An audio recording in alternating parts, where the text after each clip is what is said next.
de la moneda, ¿no? Por un lado, bien, por otro lado, bueno, pues, sí, evidentemente luego hay detrás unos patrones y una experiencia humana que no se puede sustituir por más que te lo digan, ¿no? O sea, me ha hecho gracia esto que dices, reuniones más didácticas que otra cosa. Muy bien.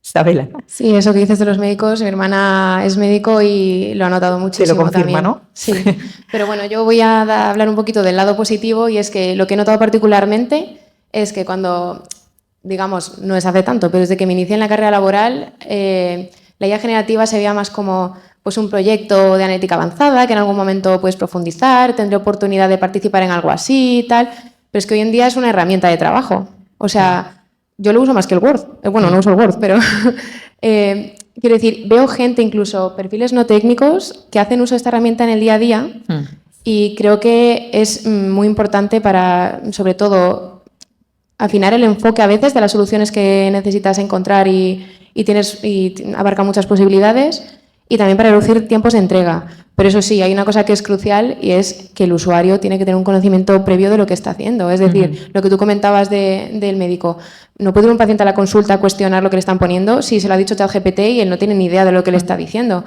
Porque hay muchísimos más factores que el médico tiene en cuenta y que ChatGPT no, obviamente. Y luego también que hay errores. A mí sí que me ha pasado estar con un lenguaje de programación más novedoso o que hay poca documentación y detectar, oye, esto no está bien, o esto que me está diciendo no es lo más óptimo, o me da un error, o, ¿sabes? Entonces, creo que es muy bueno usarlo, pero creo que siempre tiene que haber ese conocimiento previo, si no, no tiene ningún sentido. Absolutamente, creo que aquí podríamos estar todas de acuerdo. Sí, sí. Qué bueno, muchas gracias.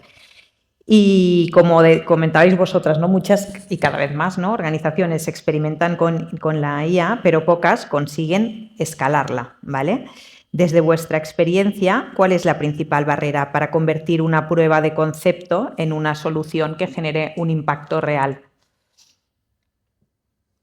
Yo en mi caso, por ejemplo, si tuviera que decir una barrera, diría que normalmente lo que más cuesta es la implantación en los equipos y esa barrera de un poco de resistencia al cambio y de que realmente la solución sea usable y esté integrada correctamente en el proceso, ¿no?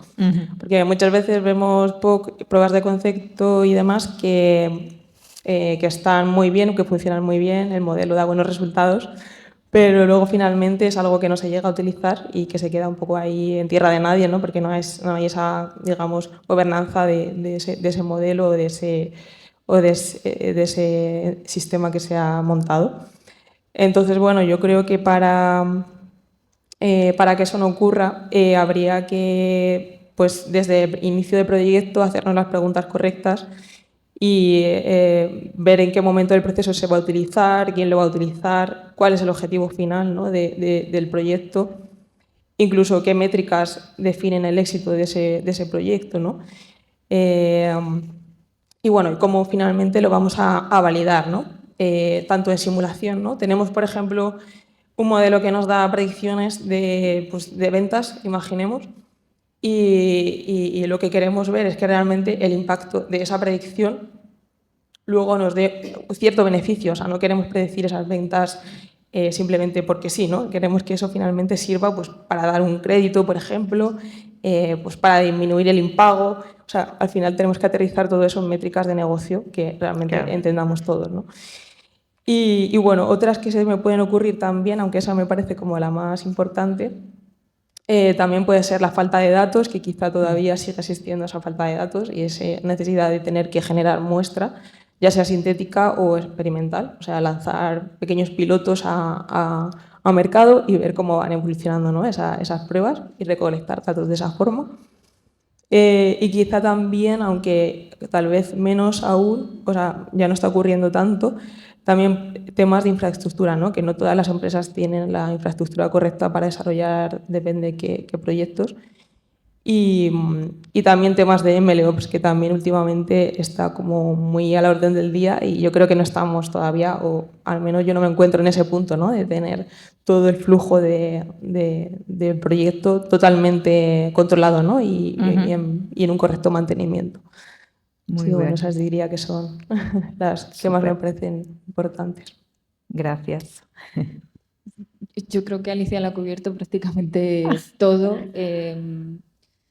Sí que nosotros lo que intentamos para pasar no solo de un piloto de un mes a proyectos en producción es que hacemos al inicio de los proyectos una serie de sesiones de design thinking que están basadas en un descubrimiento del caso de uso completo de inicio a fin.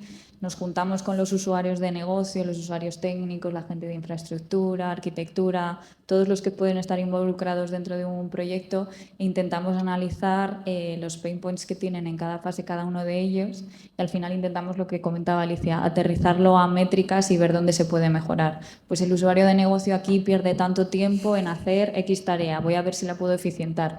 Y cuando hablamos de eficiencias de más de un 10%, es que pueden suponer un ahorro y que supone ya un impacto decente para meterse en el piloto. Pero sí que creo que hay que hacer ese estudio previo de dónde nos metemos antes de verdad hacer una POC. Hacer una POC es una tontería. Hoy todos de verdad podemos... Es que subes 2 documentos, empiezas a hacer preguntas y créame un PPT y salen cosas chulísimas y impacta mogollón.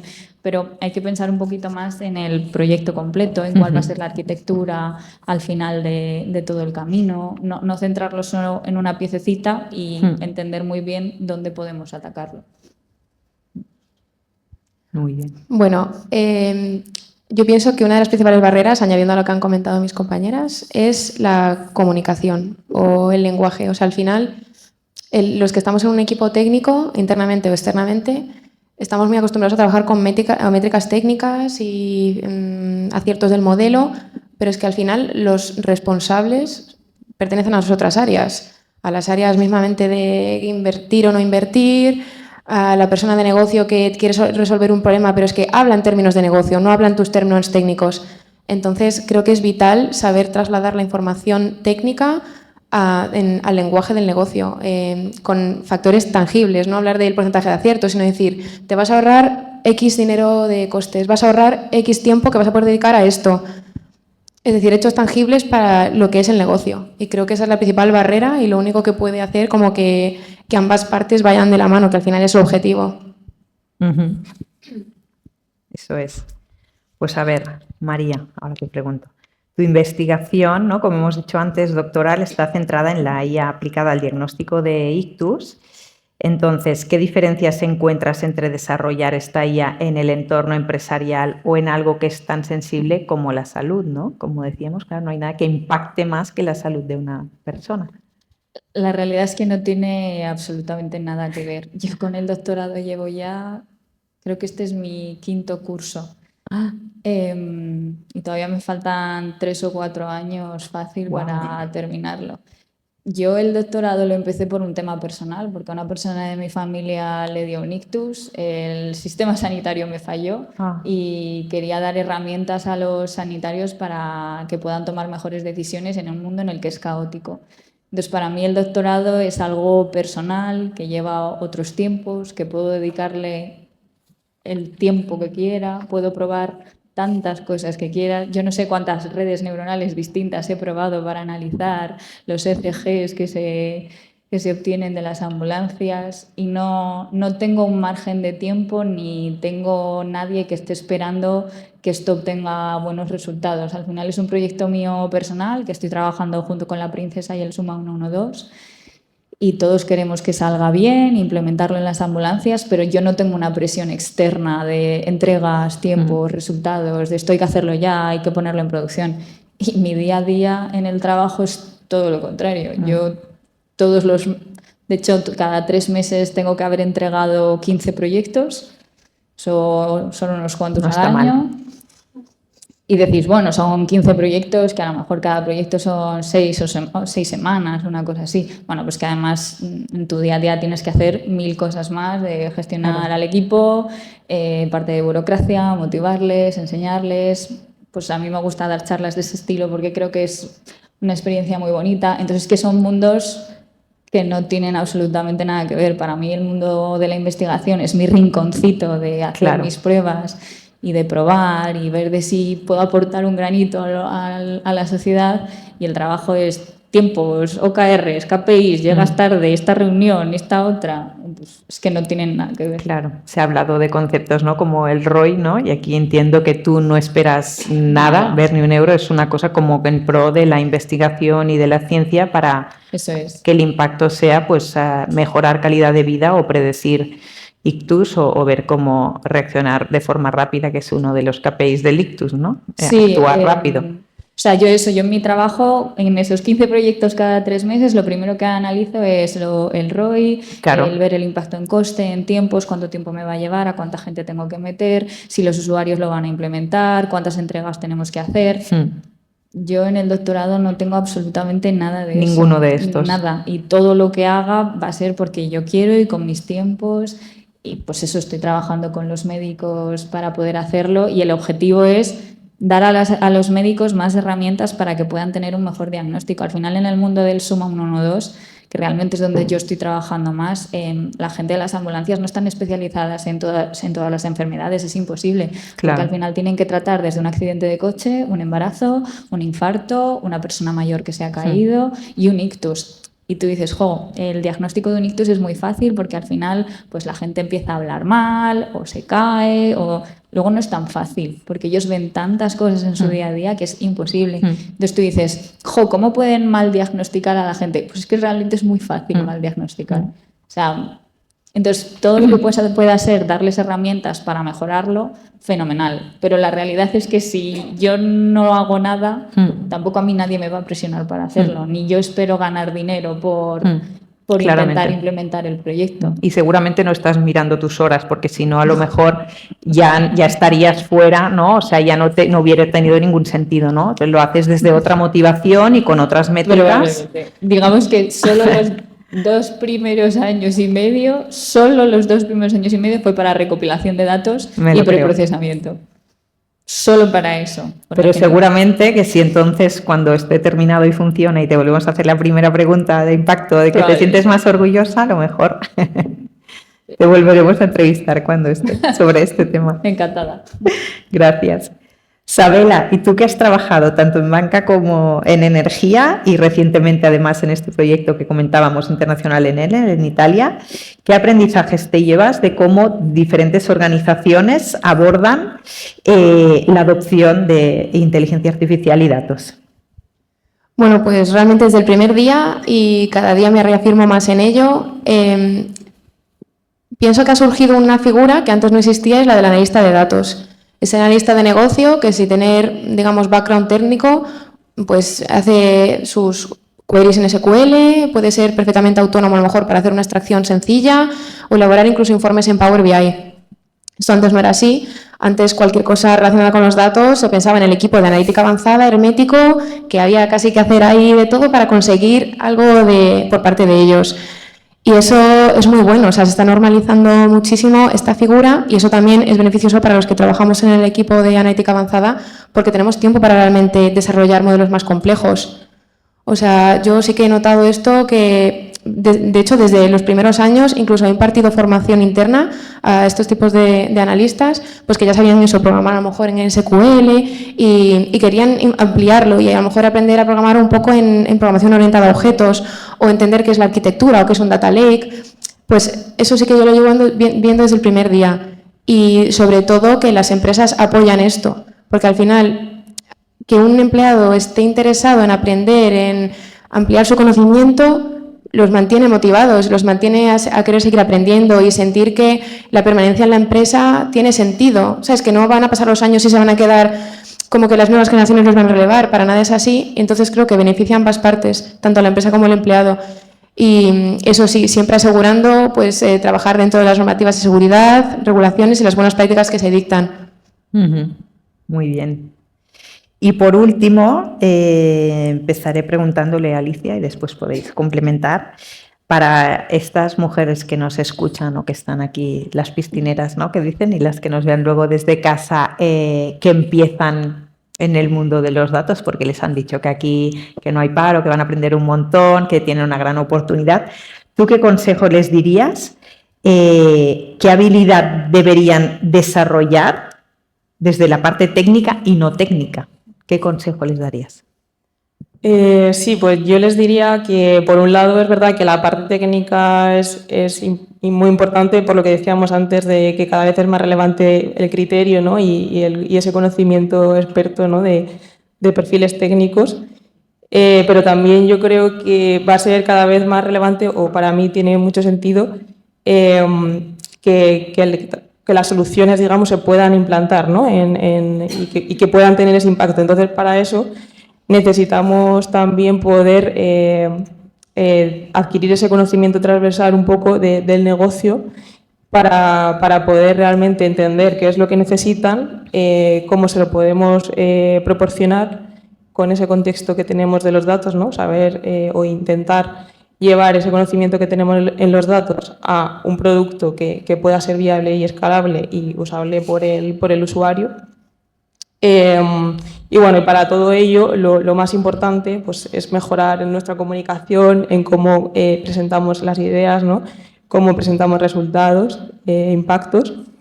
Y bueno, y también ese pensamiento crítico que comentábamos y la curiosidad por el negocio. Para mí creo que esas tres cosas son las más importantes, ¿no? Que no dejemos de pensar como científicas de datos y que a la vez tengamos esa curiosidad por el negocio. Súper importante. Comentabas tú también, ¿no? A veces que te pones como con las gafas de data analyst y el data analyst o sea, al final es todo un engranaje, o sea, es que Exacto, es imposible es trabajo imaginar en equipo, eso es. ahí como silos, ¿no? Muy bien. ¿Queréis complementar la respuesta a él?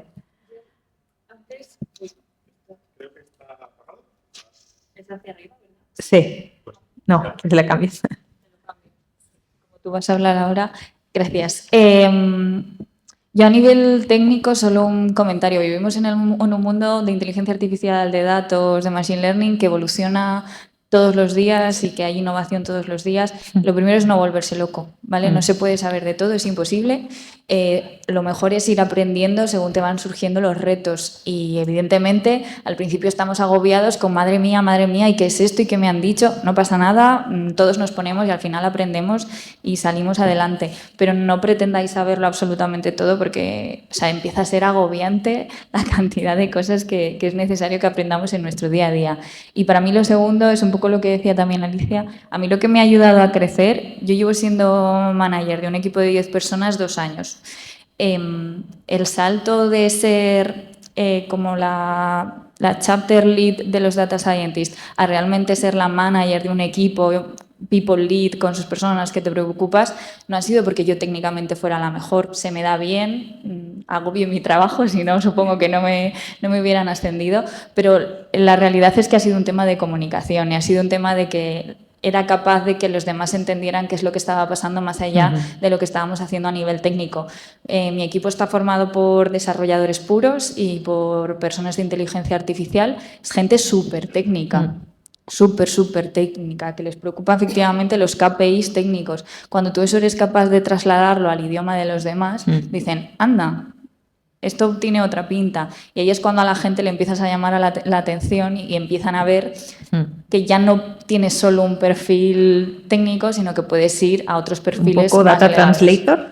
Sí, pero no es solo el Sí. el traducir lo que implica las conclusiones de los datos, No, es sino en las general habilidades de- entender una solución completa. Que no digo que ser manager sea el objetivo final, pero que sí es verdad que es por lo menos a mí lo que me ha servido para dar un paso más allá de puro técnico a tener una versión un poquito más de negocio, por así decirlo.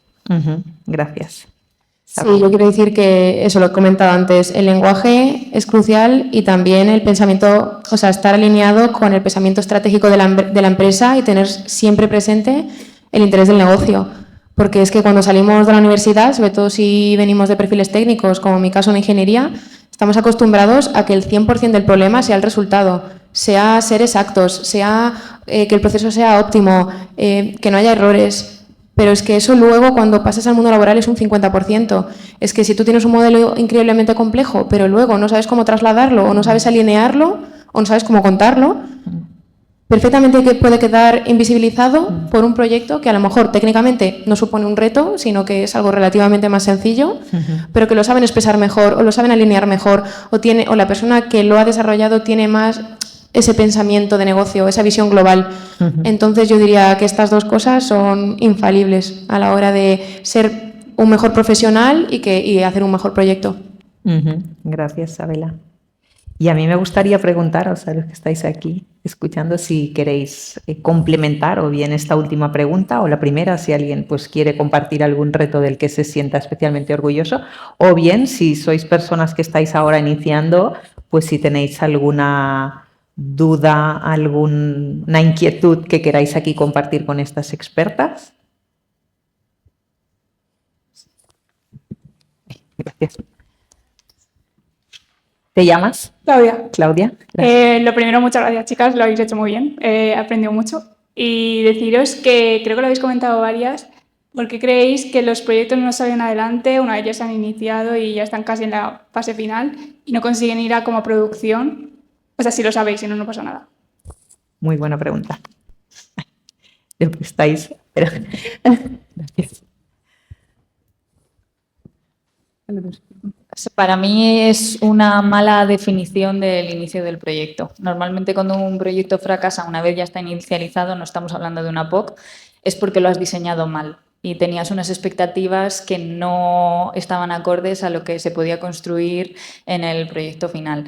Siempre pasa algo por el camino y siempre puede haber errores y puede haber reajustes, pero para que de verdad fracase algo es que estabas muy desalineado de tu objetivo final y lo que planteaste en un inicio. Porque siempre se puede iterar, pero para que algo fracase de verdad es que tus expectativas no estaban alineadas con los objetivos finales.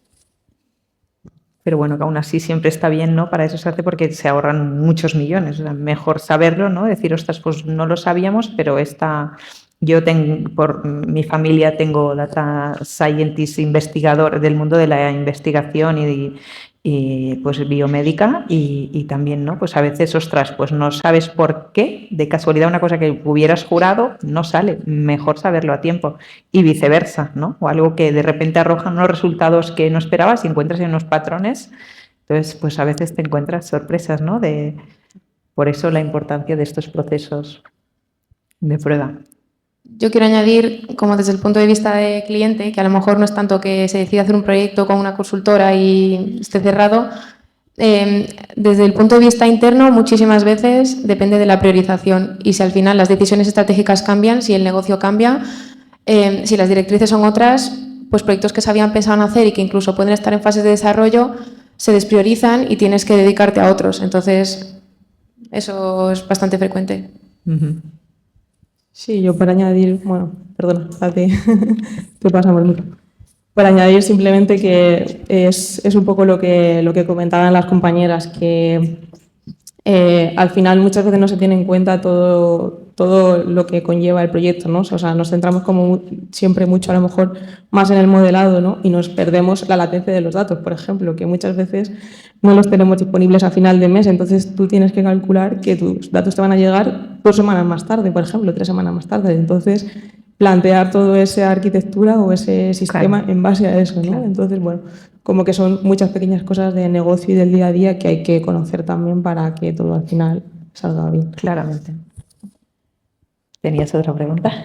Sí, yo tenía una pregunta bastante similar relacionada con lo mismo, que María Ríos comentaba antes cuando hablábamos de la IA y del impacto que había tenido, que sentía que los clientes iban como mucho más apresurados y no se paraban a pensar en si valía la pena el proyecto, que si eso también también comentabas antes que la gran mayoría de los 15 proyectos trimestrales no salían a la luz.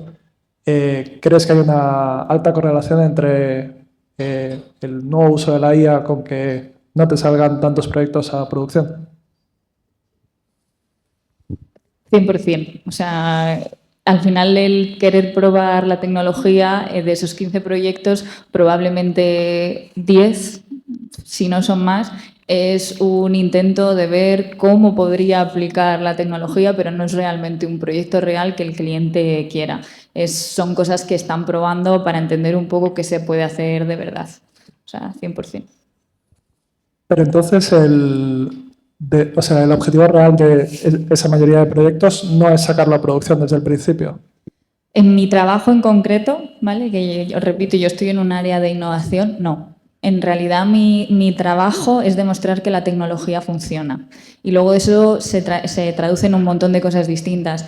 Mi objetivo final como IBM, al final es vender tecnología de IBM. Entonces yo resuelvo un problema de negocio para vender cierta tecnología. Y eso implica pues, inteligencia artificial u otras muchas tecnologías. Esos 15 proyectos, el objetivo es llamarle la atención al cliente, que el cliente entienda de verdad lo que se puede aterrizar más allá de una POC, ¿vale? Que es muy fácil enseñar un vídeo o una demo, pero cuando lo tienes aterrizado a algo concreto, pues la cosa cambia. Luego el cliente muchas veces te dice, jo, me has llamado la atención, pero ahora no puedo invertir en este proyecto, o tengo que sacarte un pliego porque es para el sector público, o no tengo los datos preparados como pensaba que los iba a tener, así que realmente el proyecto no lo puedo sacar, pero me has dado una idea para otro proyecto. Y muchas veces la tecnología te la compran para otras cosas. Gracias. Nada. No, que si no, no se graba.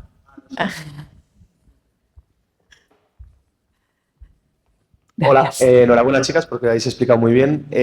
Bueno, yo ahora mismo soy estudiante aquí en 42 y quería que me recomendaseis cómo enfocaríais vosotros la carrera de alguien que quiere terminar siendo Data Scientist, pero que ahora mismo no está en el mercado laboral. Yo ahora mismo estoy en el Common Core de 42, que consiste en, bueno, en aprender a programar y en aprender a aprender, como han explicado antes. Y pues esa es la pregunta, ¿cómo enfocaríais mi carrera ahora mismo para terminar en vuestra posición?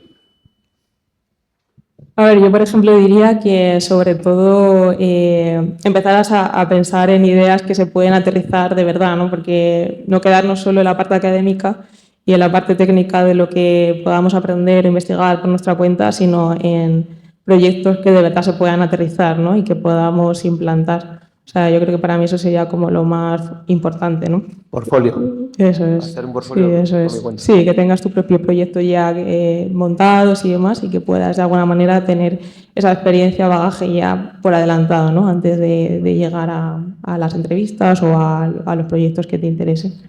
Y en el aprendizaje, ¿dónde pondríais el foco? ¿En qué herramientas? ¿En SQL?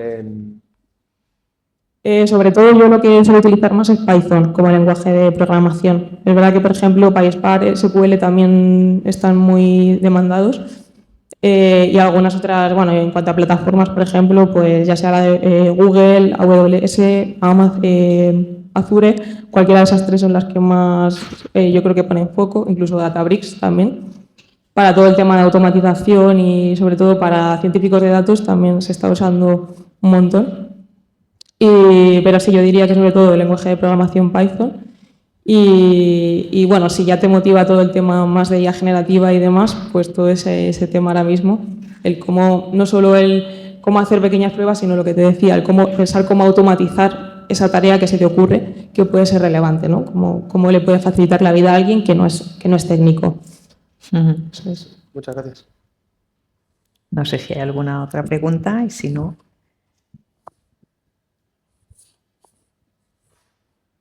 ¿No? Pues bueno, muchísimas gracias. Ha sido un placer escucharos. Nos hubiésemos que aquí quedado por horas y horas preguntando y escuchando ejemplos, pero bueno, ha sido súper interesante y nada, espero que ahora dar paso a otras compañeras. Gracias.